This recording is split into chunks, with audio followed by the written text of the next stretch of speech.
नमस्ते मी रेखा, माझ्या स्वयंपाकघरात मी तुमच्या सगळ्यांचं स्वागत करते। आज मी बनवणार आहे बघा आईस्क्रीम। कसं आता गरमी पण सुरू झाली तर थंड खाऊशी वाटतं, पिऊशी वाटतं। तर आता इथे मी पहिले दूध घेतले। आता दुधाला मी चांगलं उकळून घेणार आहे आणि अंदाजित दूध घेतले। हे बघा दूध आता हलकसं गरम झालंय बघा। आता मी याच्यात थोडंसं काढून घेणार आहे, म्हणजे मला कस्टर्ड पावडर आणि मिल्क पावडर मिक्स करायची आहे। कसं ना हलकं गरम दुधात केलं का तर त्याच्या गुठल्या बनत नाहीत, मग असं मऊसूत मिक्स होतं ते। आता अजून एक चम्मच काढून घेते। आता हे दूध आपण चांगलं असं उकळून घेऊया, मस्त असं उकळी येऊ देऊ कळकळून। आता याच्यामध्ये बघा मिल्क पावडर घेतली मी 1 चम्मच आणि कस्टर्ड पावडर पण 1 चम्मच घेतली। तुम्हाला कुठला फ्लेवर आवडतो तुम्ही तसं बनवू शकता। ते मिक्स करून घेऊ आपण। हे बघा असं गरम दुधात मिक्स केलं का म्हणजे कुठल्या बनत नाही, त्याच्या चांगलं मिक्स होतं। हे बघा आता हे आपल्याला नंतर दुधामध्ये टाकायचं आहे। हे बघा दुधाला आता उकळी आली, याच्यात साखर टाकणार आहे मी। साखर कसं तुम्हाला जसं गोड आवडेल तसं टाका। हे बघा असं साखर आता मिक्स करून घेतली मी याच्यामध्ये। आणि ना थंड वस्तूमध्ये बघा गोड जरा चांगलंच लागतं खायला, थंड झालं का नंतर। आता हे जे मिक्स केलं तर मी दूध पावडर आणि हे कस्टर्ड पावडर हे पण आपल्याला टाकायचं आहे। आता थोडं थोडं टाकून आपल्याला असं मिक्स करून घ्यायचं आहे आणि हे दूध आपण चांगलं आता शिजवून घेऊया।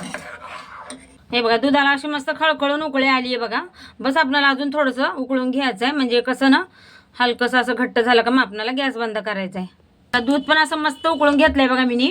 हे बघा असं घट्टसर झालंय आणि हे थंड झालं का अजून घट्ट होईल। आता गॅस करते बंद। आणि एक गोष्ट लक्षात ठेवायची, जेव्हा आपण आईस्क्रीम बनवतो की नाही तर कुल्फी बनवतो तर पातेल्यातनं उलीस असं पाणी टाकायचं आणि मग दूध आपण गरम करायला ठेवायचं, म्हणजे कसं आहे ना तळाला लागत नाही ते। आता गॅस केलाय मी बंद। आता हे दूध खाली उतरवून याला थंड करून घेणार आहे मी। मस्त थंडगार झालंय बघा। आता याला मी फ्रीजमध्ये ठेवणार आहे 3 तास। आता आपण डब्यात टाकून घेऊया। इथं डब्बा घेतलाय मी। आता इथं वरनं मी पन्नी लावणार आहे। आता 3 तास असं फ्रीजमध्ये ठेवणार आहे, मग परत याला बाहेर काढणार। आणि पन्नी लावल्याने काय होतं ना बर्फ जमा होत नाही असं वरती। हे बघा आता ढाकण लावून घेते मी याला एकदम पेक असं, म्हणजे याच्यावर असा बर्फ जमा होणार नाही। आता याला मी फ्रीजमध्ये ठेवणार आहे। हे बघा आता बाहेर काढून घेतले मी, 3 तास झालेत। आणि इथे मी क्रीम पण घेतली आहे। थोडंसं याला मी फ्रीजरमध्ये ठेवलं होतं म्हणून अशी जमली आहे। आता आपण सगळं असं मिक्सरला फिरवून घेऊया मिक्स करून। आता एकदा मी याला फिरवून घेणार आहे चांगलं मिक्सरमध्ये। हे बघा असं मिक्सरला मी याला फिरवून घेतलं आहे। आता परत त्याच डब्यामध्ये मी आईस्क्रीम जमवायला ठेवणार आहे 7 ते 8 तास, नाहीतर रातभर पण।